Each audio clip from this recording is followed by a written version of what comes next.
14வது hockey men's junior world cup தமிழ்நாட்டில் சென்னை மற்றும் மதுரையில் நவம்பர் 28 முதல் டிசம்பர் 10 வரை நடைபெறவுள்ளது.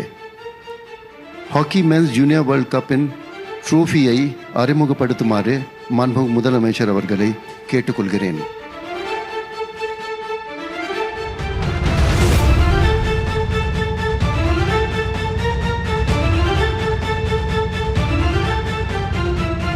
தமிழ்நாட்டில் முதல் முறையாக நடைபெறவுள்ள 14வது ஆடவர் ஹாக்கி இளையோர் உலகக்கோப்பை போட்டிக்கான வெற்றி கோப்பையினை அறிமுகப்படுத்தி சிறப்பித்துள்ள மாண்புமிகு தமிழ்நாடு முதலமைச்சர் அவர்களுக்கு தமிழ்நாடு விளையாட்டு மேம்பாட்டு ஆணையத்தின் சார்பில் நன்றியினை தெரிவித்துக் கொள்கிறேன். மேலும் இந்நிகழ்ச்சியில் முன்னிலையேற்று சிறப்பித்துள்ள மாண்புமிகு தமிழ்நாடு துணை முதலமைச்சர் அவர்களுக்கும் மதிப்புக்குரிய தலைமை செயலாளர் அவர்களுக்கும் அரசு கூடுதல் தலைமை செயலாளர் அவர்களுக்கும் hockey India president, general secretary மற்றும் ட்ரெஷரர் ஆகியோருக்கும் நன்றியை தெரிவித்துக் கொள்கிறேன். நன்றி, வணக்கம்.